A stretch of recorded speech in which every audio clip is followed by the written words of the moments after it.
Welcome to Globalpose News.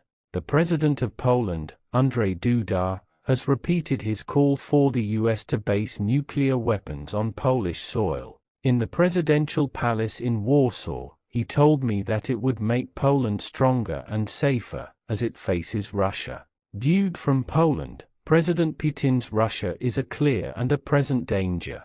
President Duda, who is also commander-in-chief of the rapidly expanding Polish armed forces, said today's Russia is at least as aggressive as the former Soviet Union. He condemned what he called Moscow's imperial greed. Positioning US nuclear weapons in Poland would be viewed by President Putin as a provocation, but President Duda views the proposal as a defensive measure to strengthen deterrence.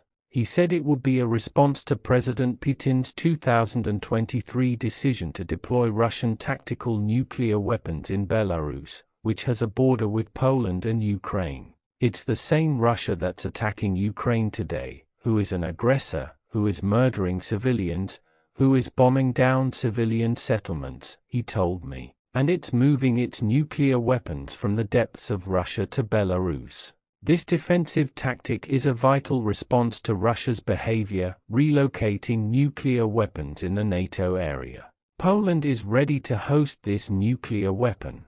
President Duda also welcomed proposals made by France's President, Emmanuel Macron, to extend the French nuclear weapons umbrella to other NATO states. The US already rotates about 10,000 troops at a time through Poland.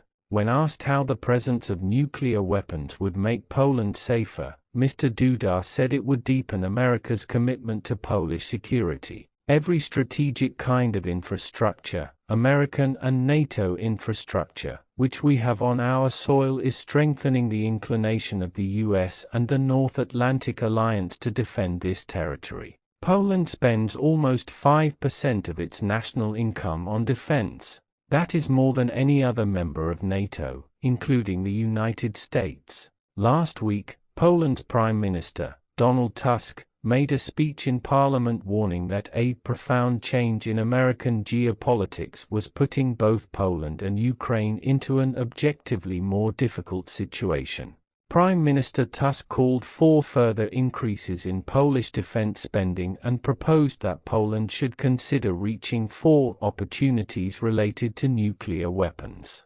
Mr. Tusk is on the center-left, unlike President Duda, who is on the right and considers himself a friend of Donald Trump. Referring to President Putin's refusal on Thursday to agree immediately to the 30-day ceasefire in Ukraine, Mr. Duda said he was confident that the US president had a plan, as he put it, to encourage the Russian side to act reasonably. Mr. Duda will not criticize Mr. Trump nor accept that his actions and words have cast a doubt on the US commitment to Article 5, the Mutual Defense Clause of the North Atlantic Treaty. But he has much harsher words for Putin's Russia than Donald Trump ever uses, and he backs calls for the EU to seize Russian assets worth around €200 billion that have been frozen in European banks. I believe it is obvious that Russian assets collected and locked in banks in Western Europe should be used to support Ukraine, and it should be a double support, he says.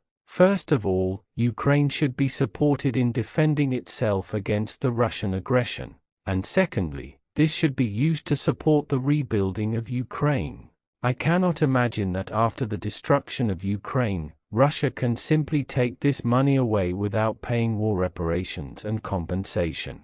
For more updates, news, views from around the globe, follow us on all our social media platforms at Globalpose.